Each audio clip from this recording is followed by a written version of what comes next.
Rohit sir, युद्धामुळे आता खताचं शॉर्टेज जर झालं तर काय करायला पाहिजे? अशी परिस्थिती येऊ शकते, जसं की आता गॅसचा प्रॉब्लेम झालेला आहे आपल्याकडं आणि हातातोंडाला आलेल्या पिकाला जर का आपण खत दिलो नाही तर त्याचा अपेक्षित वाढ होत नाही आपल्याकडं.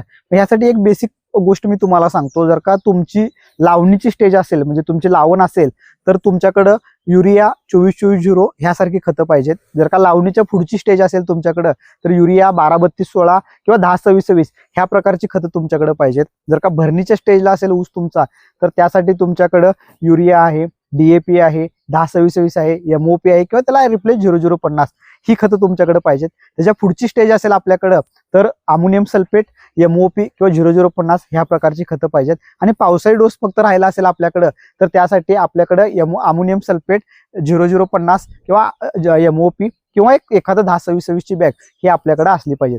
त्याचबरोबर थोडं एकदम लागतं आपल्याकडं मॅग्नेशियम सल्फेट, कॅल्शियम आणि सल्फर हे एकदम थोडं लागतं. थोडं थोडं आपल्याकडे असलं तरी चालू शकतात. मायक्रोन्युट्रिएंट हे अवेलेबल राहतच, ह्याचं काही तुम्ही टेन्शन घेऊ नका. तुम्हाला सहज कुठल्याही परिस्थितीमध्ये ते मिळू शकतं.